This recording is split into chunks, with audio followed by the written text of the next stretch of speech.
Welcome back to Crime Documentary Files. Today we're diving into a case that is both brutal and deeply unique. The victim endured excruciating pain before death, even though he knew who the perpetrator was, yet still chose to protect and forgive them. But the truth must be uncovered, and behind this tragedy lies blind love, deceit, superstition, and extreme psychological manipulation. The incident took place in Kerala, India. The victim was 23-year-old Sharon Raj, a student in the radiology department.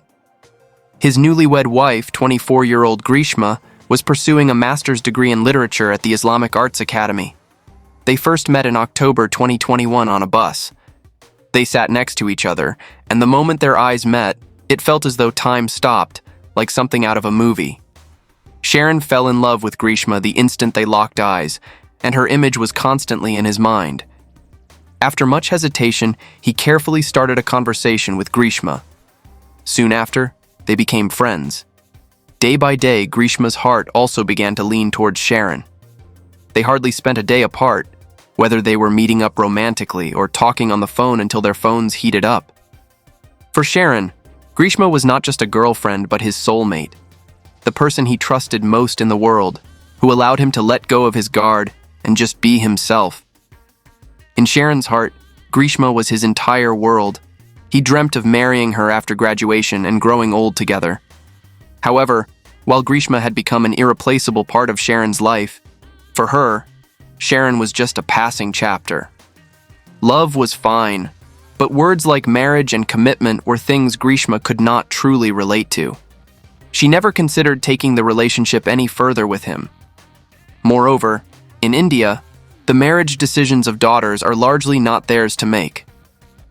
Sure enough, not long after, on March 4th, 2022, Greeshma's family arranged for her to marry a local military officer named Sharon Raj.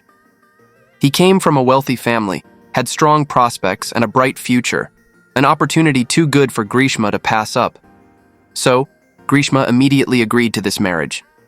On the same day, Greeshma and Sharon Raj were officially engaged. The man she loved was now someone else's fiancé. Sharon, though heartbroken, did not interfere. When Greeshma broke up with him, he intentionally distanced himself and cut off contact. Sharon wasn't the type to dwell on the past. He understood that love had moved on, and it was time to look forward. If things ended here, without anyone bothering the other, it would have been fine. But things weren't as simple as that. According to the media, after the engagement, as per tradition, Greeshma's family had her horoscope read by an astrologer. The astrologer predicted that Greeshma had a fatal marriage fate, and that her first husband would inevitably die. However, remarriage would not be an issue. Greeshma initially married the officer because she saw his bright future and wealthy background. But now the astrologer said the officer would die young, making her marriage to him meaningless. Greeshma lay awake for several nights, thinking of a way to break the curse. Since the first marriage was doomed and remarriage wasn't an issue, she decided to marry someone first, then ensure her first husband's death, and then marry the officer to enjoy wealth and luxury. With this plan in mind, Greeshma set her sights on her ex-boyfriend, Sharon. After all, among her acquaintances, Sharon was the only man who was innocent and easily manipulated. More importantly, Sharon loved her deeply and would certainly agree to marry her. In May 2022, Greeshma took the initiative to contact Sharon, telling him that she still loved him and couldn't forget him. She claimed that if it weren't for her parents' pressure, she would never have agreed to the arranged marriage. She promised Sharon that she would marry no one but him. If her parents refused, she would elope with Sharon. Sharon truly loved Greeshma. He couldn't differentiate between what was real and what wasn't, in the words of his ex-girlfriend. The love he thought was lost returned to him, and the woman he loved wanted to be with him forever. It seemed more romantic than any movie. Sharon immediately softened, eager to meet Greeshma. The two rekindled their romance. A few days later, Sharon proposed to Greeshma. Greeshma did not hide the truth. She directly told him that she had consulted a fortune teller who predicted that she had a fatal marriage fate. According to the astrologer, her first husband would die, meaning that by marrying Sharon, he might die. She asked Sharon if he was scared. Sharon answered without hesitation, saying he wasn't afraid. He wanted to marry Greeshma and prove to the world his love for her. Even death couldn't change his decision. On July 13, 2022, Sharon firmly held Greeshma's hand and took her to a church to secretly marry her. Later, they spent time together at a hotel. No one knew they had married, and Sharon's family was kept in the dark. The marriage was sudden, and it lacked official recognition. The only person who believed it was real was Sharon. He sincerely saw Greeshma as his new wife, firmly believing that Greeshma would leave her officer fiancé for him. But let's not forget Greeshma's true intentions for marrying Sharon. In October 2022, as her engagement with the officer neared its end, Sharon, her new husband, showed no signs of dying. If she didn't act quickly, their relationship would be exposed, and her perfect marriage plan would collapse. Greeshma's first attempt to kill Sharon came at the beginning of the month during a date. She dissolved a large amount of paracetamol in water, stirred it, and tricked Sharon into drinking it. But as soon as Sharon's lips touched the water, he noticed something was wrong, mentioning the strange smell and refusing to drink it. The second attempt occurred at the Marthandam Bridge. Sharon stood on the bridge, holding his phone, capturing moments of affection between them. Sharon was completely unaware of Greeshma's plot. He trusted her 100%, not recognizing her intention to harm him. Greeshma stood behind, holding 2 bottles of soft drink, handing Sharon one, and challenging him to drink it all in one go. From the video, it's clear the 2 bottles were slightly different in color. One bottle had already been opened, the liquid slightly lighter in color than usual. Greeshma easily opened it. The other bottle was still sealed, and Greeshma struggled to open it. The suspicious bottle of water was clearly meant for Sharon, containing nearly 50 paracetamol pills. Before adding the pills, Greeshma had specifically researched their potency online. She knew just how powerful these pills were. She never thought Sharon would survive. She only never anticipated that he would record a video. On camera, Greeshma's face showed signs of worry, but she still forced herself to act as if everything was fine while making Sharon drink the poisoned water. Greeshma believed the sweet taste of the fruit juice would mask the bitterness of the pills, but as soon as Sharon took a sip, the bitterness overwhelmed him, and he immediately spit it out. Curious, Sharon asked Greeshma why the mango juice tasted so bitter. Greeshma quickly explained that the juice might have expired. Sharon, trusting her, nodded without suspicion and casually tossed the bottle into the trash. After this failure, Greeshma evaluated her strategy. She realized that mixing the poison with juice or plain water wasn't effective enough. She needed something with a stronger flavor to fully disguise the poison. She quickly devised a more foolproof plan. On the evening of October 13th, 2022 at 11:02 p.m., Greeshma called Sharon for an hour, telling him that her house would be empty the next day and invited him over for some intimate time. Sharon, unable to resist, eagerly agreed. The following morning, October 14th, 2022, Sharon rode a motorcycle to Greeshma's house with a friend. The friend waited outside as Sharon went up to knock on the door. Greeshma, who had been waiting for him, immediately invited him into her bedroom. A few minutes later, Greeshma suddenly playfully challenged Sharon to a test. She teased him, asking, "Don't you always joke about how much I love herbal Ayurvedic tea?" This time, she would prepare a special cup for Sharon, and he had to drink it all in one go. Ayurvedic herbal tea, similar to Chinese medicinal herbs, is made by boiling herbs and drinking the concoction, which has a very bitter taste. Sharon, excited, drank the entire cup of the extremely bitter tea. Seeing the empty cup, Greeshma smiled happily and handed him a glass of fruit juice to rinse his mouth. Just moments later, Sharon felt a sharp burning sensation in his stomach. He rushed to the bathroom and began vomiting uncontrollably. Greeshma's plan was working. She pretended to be concerned, standing behind Sharon, patting him lightly and reassuring him that vomiting was normal. She had experienced it too when drinking the tea. Sharon kept vomiting, but he still patiently reassured Greeshma that he was fine. As time passed, Sharon's condition worsened. He continued vomiting and began experiencing diarrhea. He rushed out of the house. The friend waiting outside immediately noticed that something was wrong when he saw Sharon. Without a word, he quickly drove him home.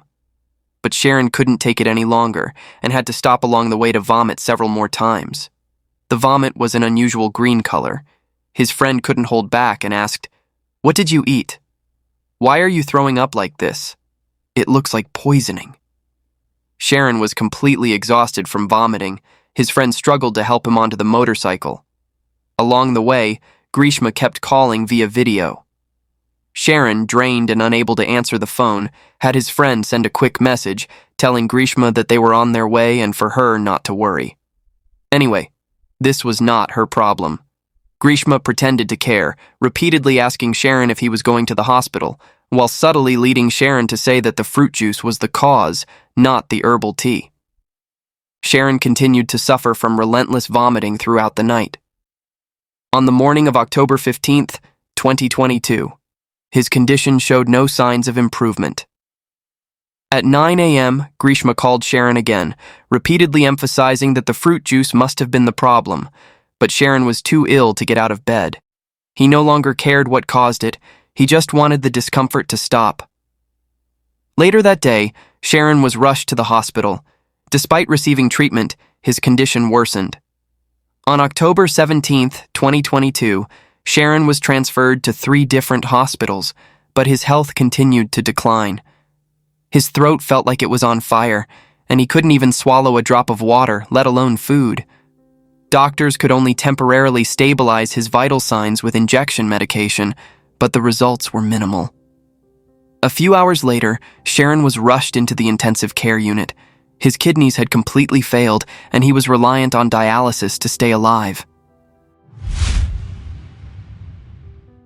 However, even though his condition was dire, Sharon still could not bring himself to betray Greeshma. His family had no choice but to turn to the friend who had been with Sharon. From the friend, they learned that Sharon had gone to Greeshma's house and drank the herbal tea before the symptoms started. His family quickly contacted Greeshma to clarify what she had made Sharon drink. Sharon explained that the herbal tea was a prescription medicine from a licensed doctor, and the herbs were bought from a pharmacy. His mother had been drinking it for a long time with no issues, so the herbal tea was definitely not the cause.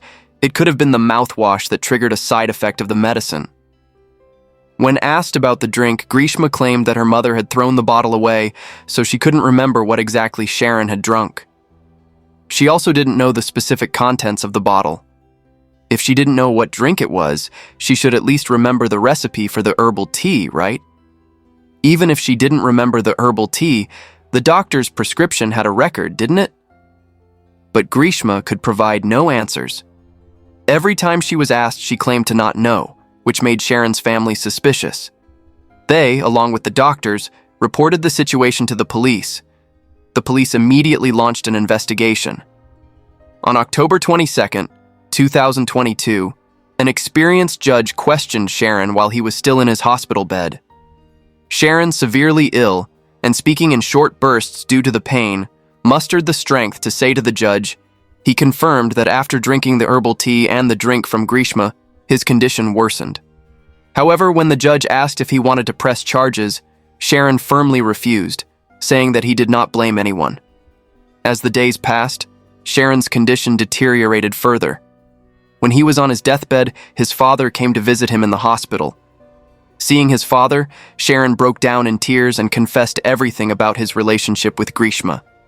He said that he and Greeshma had been in love for a long time, had been intimate on several occasions, and had secretly held a wedding ceremony.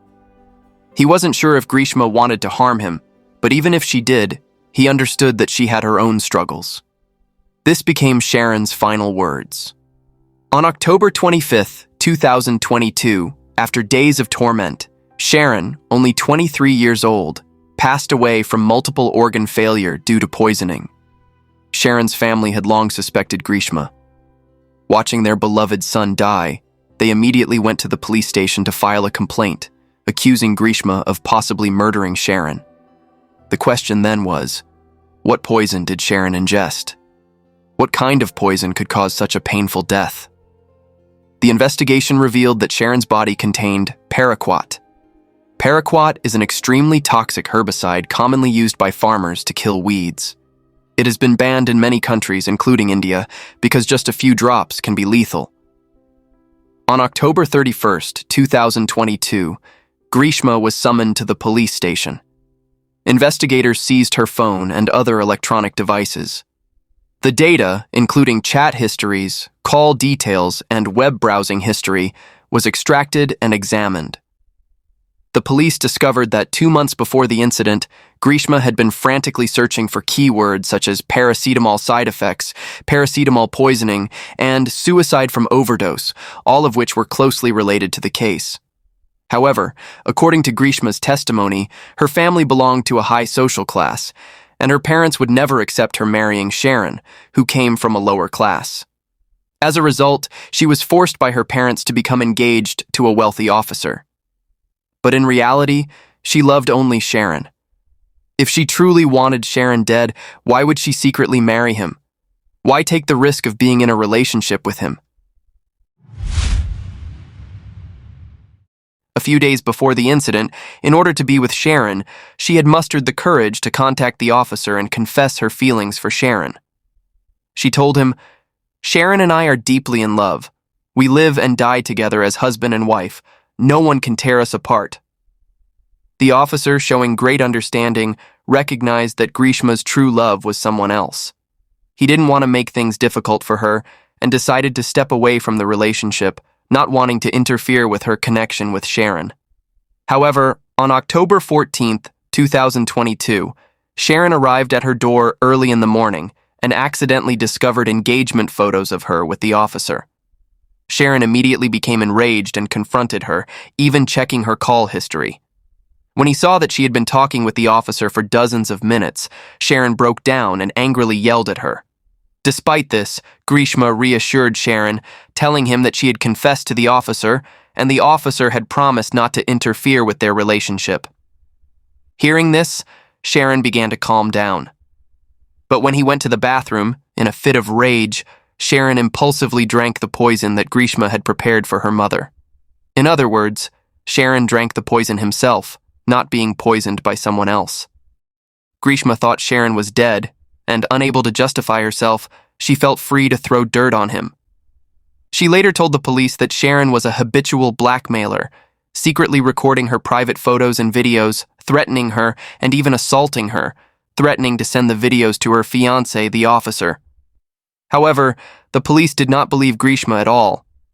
There was no effective evidence to back up her claims. The police also found that Greeshma had searched online for symptoms of paraquat poisoning and was aware that this toxic substance would begin to damage the kidneys, lungs, and liver within an hour of ingestion. Additionally, within 24 hours, if doctors did not detect the chemical components of the poison, 90% of the poison would be metabolized through urine, making it undetectable later. This also explained why Greeshma kept delaying time, preventing Sharon from going to the hospital. With strong evidence against her, Greeshma had nothing left to say. However, she still refused to accept her fate. While in police custody, she started acting and pretended to attempt suicide by pouring floor cleaner into her mouth. To play her role completely, she even said her last words to her relatives, claiming she was pressured by the police to confess to something she didn't do. The police took her to the hospital, where she was forced to undergo medical procedures. The results showed that Greeshma had not ingested any cleaning chemicals, and the symptoms of poisoning were entirely fake. As the investigation progressed, a shocking revelation occurred.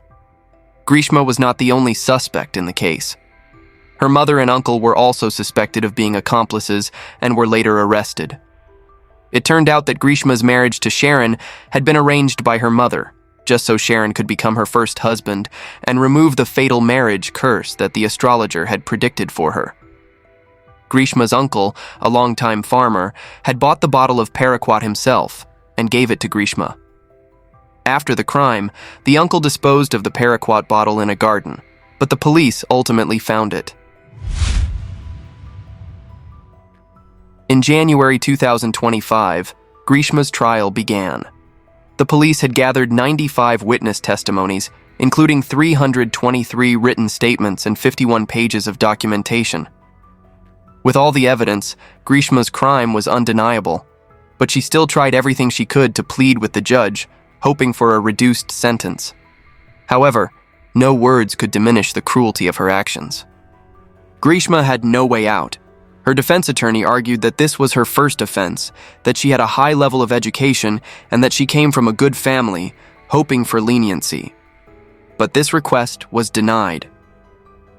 On January 20th, 2025, the Kerala State Court ruled that Greeshma had a clear motive for murdering her newlywed husband, Sharon.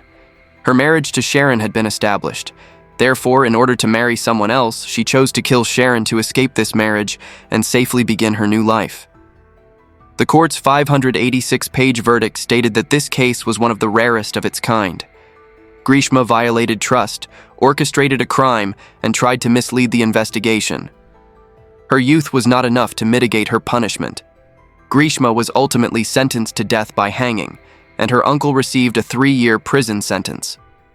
This was also the first time the state of Kerala has handed down such a harsh sentence for a female offender. Additionally, due to a lack of concrete evidence to charge Greeshma's mother, she was ultimately acquitted and released. When the verdict was announced, Greeshma was dissatisfied with the ruling and filed an appeal, claiming that the punishment was excessive.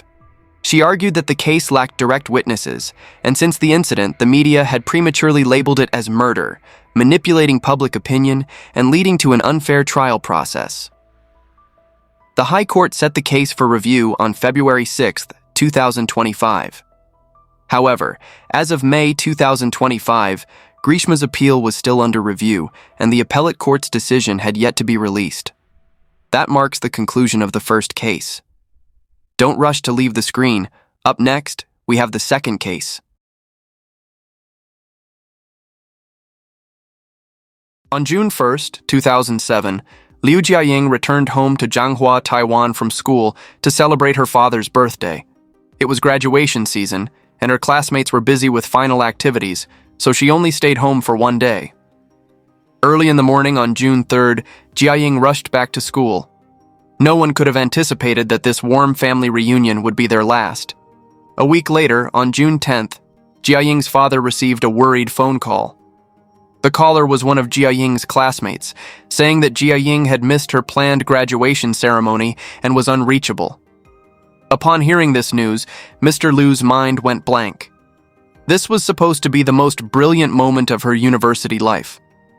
Jiaying had already planned her graduation party and bought a new dress for the occasion. At first, her classmates thought she was just running late, possibly busy with something. But as days passed and there was still no sign of her, they became alarmed and decided to contact her family. For Jiaying's parents, this phone call marked the beginning of a nightmare. Upon learning that their daughter was missing, they immediately traveled from Zhanghua to Jiayi and went to her dormitory near the school. They contacted the landlord to open the door. When the door opened, the scene that greeted them was chaotic. Books and clothes were scattered everywhere.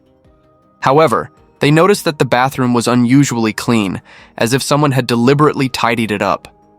Strangely, Jiaying's ID card, ATM card, and insurance card were neatly arranged on the bed, a stark contrast to the mess in the room. Next to them was an A4 sheet of paper with a cold message: "I'm going traveling. Don't look for me." The things in the room, clothes and cosmetics, go to Xiao Kao. Books go to the philosophy department, room 401. Other things can be given to friends if they need them. These words were not handwritten, nor were they directly printed onto the A4 sheet. They were printed, cut into small pieces, and pasted onto the paper.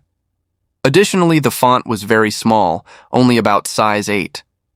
Jiaying's parents knew their daughter well. She was gentle and had never left without a word.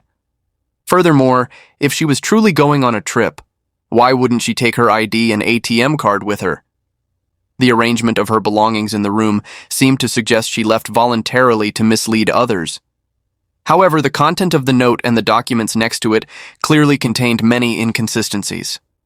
Without hesitation, her parents immediately reported the case to the police. After receiving the report, the police first reviewed the security footage at Ji Ying's dorm. They confirmed that she had left the house alone on the night of June 5th, got into a taxi, and disappeared. This meant that by the time her parents were alerted, Jiaying had been missing for 5 days, losing precious time for the search. Next, the police checked Jiaying's bank records and discovered a withdrawal from her account a few days after her disappearance. The withdrawal was made at an ATM on the campus of National Chengcheng University. Security footage showed a person wearing dark clothing and a baseball cap standing in front of the ATM, appearing very cautious. However, due to heavy rain that day and the person's cap, the police could not identify the individual's face. Finally, the police checked Jiaying's call records and found that the last 3 messages she sent before her disappearance were to a man named Ruan Jefu. The police immediately focused their attention on him. So, who is Jefu? It turns out that he was Jiaying's live-in boyfriend.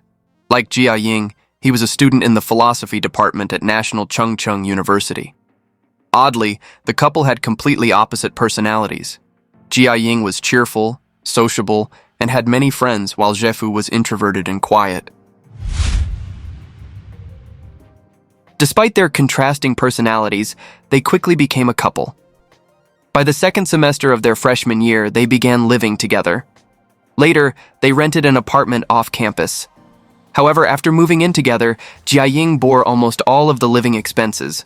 Rent, utilities, and other fees were all paid by her, while Jefu never contributed financially.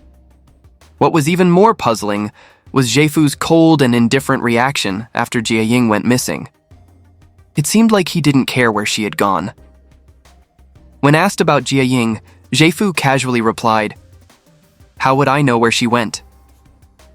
We're just roommates." In response to many of the police's questions, he mostly answered, "I don't know. I'm not sure," or simply refused to answer, never acknowledging any romantic relationship. Even more strangely, as soon as Jiaying went missing, Ruan Jefu moved out of their apartment, citing that no one was paying rent. This ruthless logic was chilling. His attitude made the police even more suspicious of him. Now, let's take a closer look at this strange boyfriend. Jefu, 22, lost his father in an accident when he was 8 years old. His mother remarried soon after, and he and his younger sister, Ruan Xiaofu, were sent to live with their grandparents. These childhood experiences shaped his introverted and cold personality. In high school, Jefu was an outstanding student, the top scholar in everyone's eyes. However, this academically gifted student also showed an unusual interest in violence and cruelty. His sister, Xiaofu, revealed that he used to dissect stray cats when he was young. This behavior shocked the family and neighbors, but no one intervened. In college, Jefu developed an obsession with escape room games to the point where it became uncontrollable. He would design strange puzzles in everyday life and provide clues for others to solve them. He enjoyed drawing people into the maze he created, seemingly only feeling a sense of accomplishment when he could control everything around him. After learning this, the police started to draw connections to the unusual arrangement in Jiaying's dorm room. The neatly arranged documents, the suspicious note, and the unusually clean bathroom, all of it seemed like a carefully planned escape room game. The police then focused on the note found in Jiaying's room, which mentioned books for the philosophy department, room 401. The police, playing a kind of real-life escape game, followed the clue to room 401 in the philosophy department. Sure enough, they found several of Jiaying's books there. More importantly, they discovered an album. When they opened the album, it was filled with photos of a short-haired man. Some photos were clear, while others were blurry, taken from different angles. What surprised the police was that the man in the album was not Jefu, Jiaying's boyfriend. Jefu had long hair, and the two men were clearly different. Upon further investigation, the police discovered that the man in the album was the class president of the philosophy department's graduate program. Coincidentally, his name was also Jefu. The police then remembered that Jiaying had mentioned the name Ajay multiple times in her journal. At first, the police thought that Ajay in Jiaying's diary referred to Jefu, her boyfriend, because the diary was filled with Jiaying's loving words for Ajay. However, after discovering the album, they realized that Ajay in the diary was actually the class president, whom Jia Ying secretly admired. In the diary, there was even a photo of the class president, taken secretly by Jia Ying. This indicated that the person she loved was not her boyfriend Jiefu, but the class president, who shared the same name. This surprising discovery truly shocked the police. The name Jiefu was not common, yet within the same university there were two people with that name. One was Jia Ying's boyfriend, and the other was the person she secretly loved. This discovery gave the police a vague sense that they might be getting closer to a breakthrough in the case. The police speculated that if Jia Ying's boyfriend found out the truth, that Ajay in Jia Ying's heart was someone else, not him. Would this shock trigger extreme emotions in him? Could this be the key reason behind Jia Ying's disappearance? With these doubts in mind, the police went to meet the class president Jiefu to clarify the relationship between the two. However, he claimed that he had no idea Jia Ying had feelings for him and that they had never had any interaction beyond normal student friendship. Regarding the Jiefu with the same name, the class president said that he only knew the name but had never met him in person. At this point, the emotional lead was completely severed. The police's plan to break through the case suddenly came to a halt. While they found Jiefu's cold attitude suspicious, they lacked concrete evidence linking him to Jia Ying's disappearance. The case was left unsolved, becoming an open case. No one knew where Jia Ying had gone. That is, until 13 years later, in 2020, a seemingly unrelated case gave the police hope of solving the mystery once again. In 2020, the deputy chief of the Jianghua County Police, while reviewing missing person cases from over 3 years ago, accidentally came across the case of the college student Jia Ying. Upon reviewing the case, the police discovered that the main suspect from that time, Jia Ying's boyfriend Ruan Jiefu, was now involved in an intentional murder case. Even more surprisingly, the person suing him was his own younger sister, Ruan Xiaofu.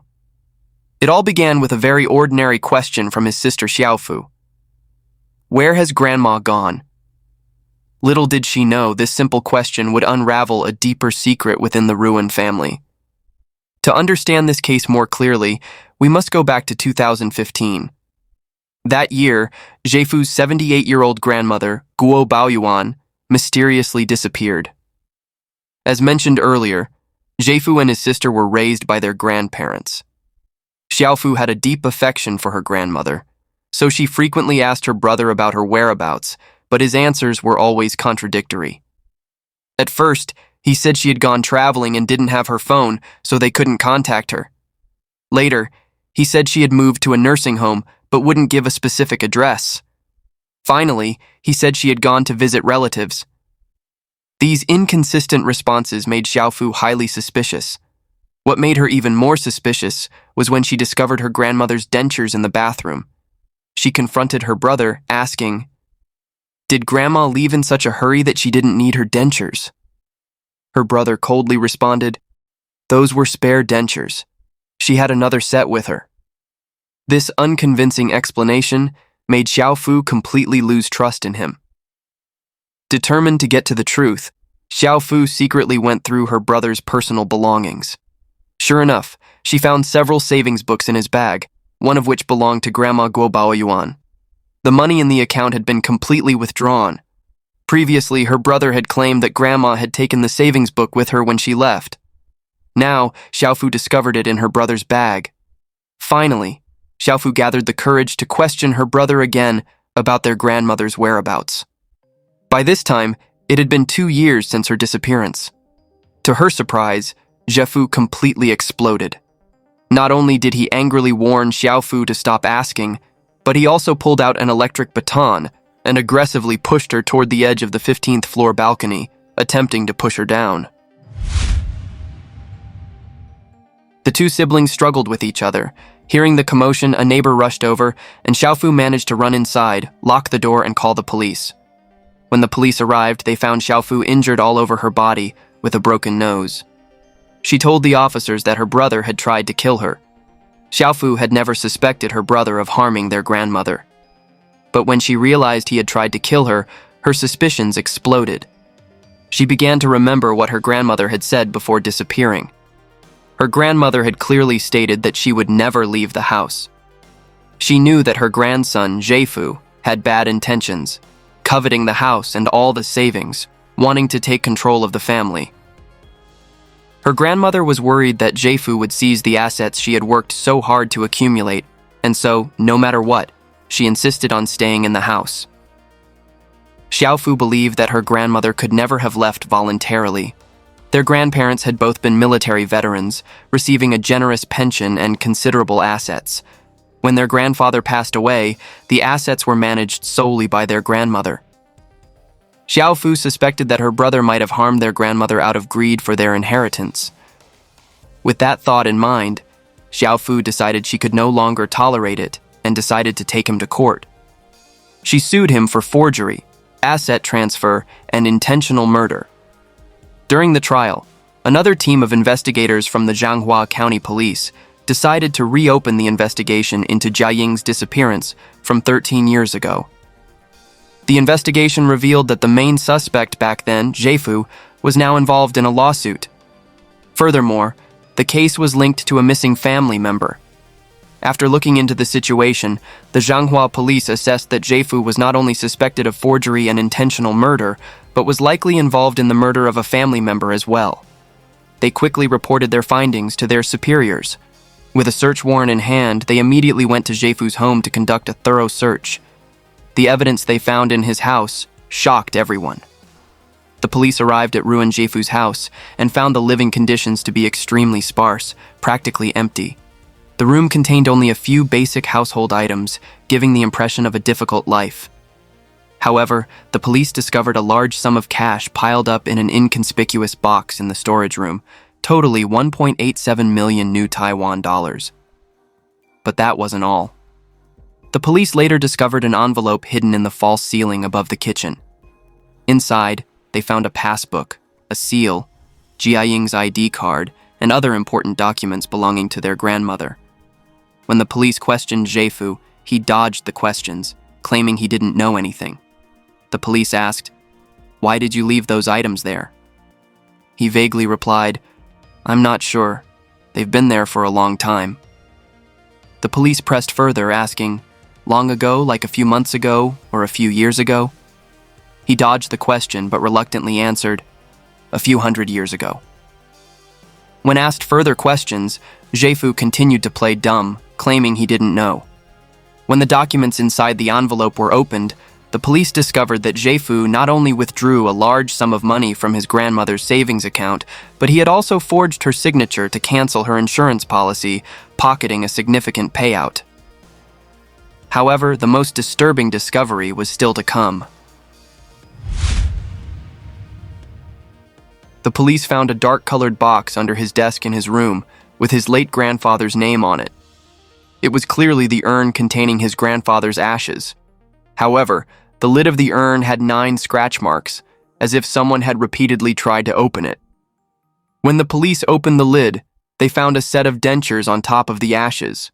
Upon comparison, the dentures matched those of his grandmother, Guo Baoyuan, while she was still alive.